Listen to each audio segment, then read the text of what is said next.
Hey mga brods, Cole Mitchek. Ito nga yung magpapadraft din sana dito. Pero na-draft din. Pero hindi nga ito nasa ng kontrata ng Reynoso and Elasto Painters. Ang dami ang pinag-tryoutan. Ito ni Cole Mitchek.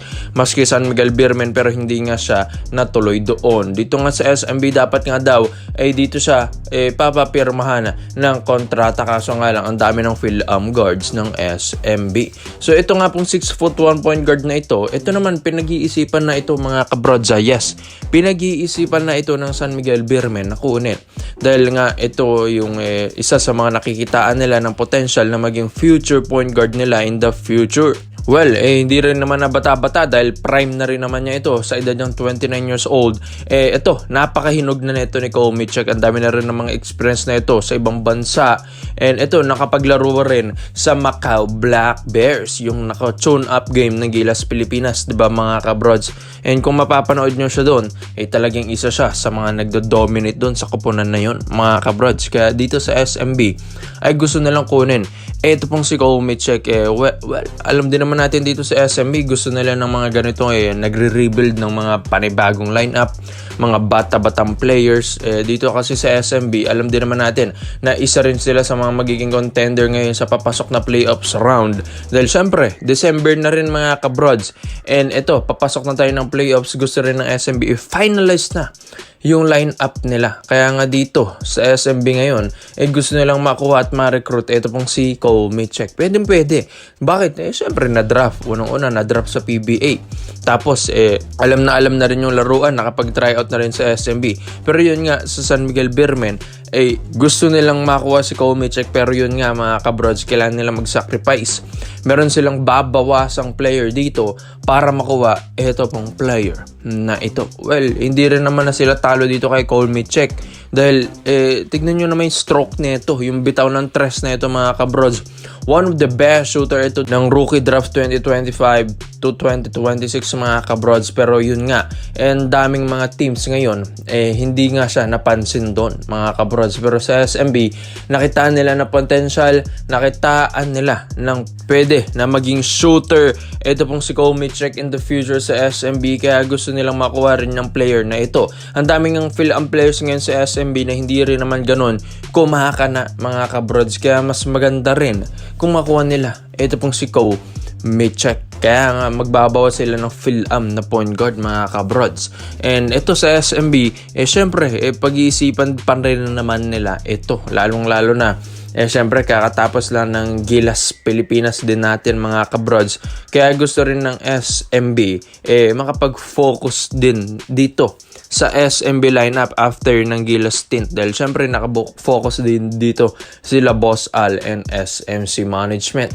And kaya nga, gusto rin naman ng SMB na mas mapalakas palalo ito pong Beermen lineup. Dahil gusto rin nga nila makapag-champion ulit ang Beermen ngayong season na naman. Back to back itong mga kabrods. Kaya hindi rin ako magugulat kung ang San Miguel Beermen ay makakapag-champion ngayong season. Dahil syempre, isa rin sa mga dahilan kung makuha nila ito pong si Cole Mitchek. Yes, why not, diba? Subukan nila ito pong player na ito, shooter rin naman.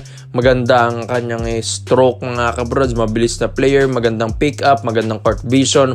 Grabe rin yung handles mga kabrods. Yung fundamentals na ito pang ibang bansa na rin. Kumbaga, wala ka nang hihingilin pa dito kay Cole Mitchek. Talagang susubukan mo na lang sa laruan mga kabrods. Well, subok na ito sa Macau Black Bears. Kaya ikaw mga brods, sa Cole Mitchek to San Miguel Beermen, komento mo lang. Open mo dito mga brods at isa natin yan. Dito naman po tayo sa kabinabalita naman natin mga brods. Ito nga, Jamie Malonzo. Yes mga kabrods. Ito po kasi si Jamie Malonzo, balik Gilas duty na naman. Kahit nga despite sa mga nangyari sa kanya, na inalis ang Ginebra, umalis sa Ginebra, tapos pumunta ng Kyoto Hanaris sa Japan, pero 5 games lang, inalis na yung kontrata niya doon. Mga kabrods, kahit ganyan, winelcome nga daw siya ng mga Gilas players, maski sina Coach Tim Gon dito, mga kabrods, kahit yun na yung mga naging issue sa kanya. Yes mga bro, syempre welcome na welcome pa rin naman yan si Jamie Malonzo dito sa atin, maski sa Gilas Pilipinas. Kaya nga, sabi nila, ayon din sa reports and rumors natin mga kabrodza, na ito pong Barangay Nebra San Miguel parang nahuhulog na rin yung loob dito kay Jamie Malonzo, parang naaawa na rin, and parang kailangan din kasi nila ng isang Jamie Malonzo ngayon. Struggling ngayong All Filipino Cup season, tapos nawala pa yung mga 5 players na dito sa Ginebra, di ba mga kabrods? L.A. Tenorio, ito pong si Bon Pesumal, Maverick Amisi, Jamie Malonzo, di ba mga brods? Yung mga players na yan, napakalaking bagay niyan. Kailangan mong maibalik din talaga si Jamie Malonzo dahil bago nga ito umalis, siya yung leading scorer, one of the leading scorer rin ng Barangay Ginebra that time. Kaya malaking bagay na makuha ulit ng Ginebra ito. Kung hindi man siya nag-fit doon sa Japan, sa Kyoto Hanarits, pero mas fit talaga siya sa sistema ni Coach Tim Cone. Kaya nga 'di ba hindi pa rin siya inaalis sa Gilas full lineup natin mga kabrods. Kaya ito, syempre sa tagal niyang magpa-practice dito, mga 2 weeks dyan magpa-practice bago yung laban natin sa Guam next week mga kabrods, yes, pati sa December. And ito mga brods, 2 games yan.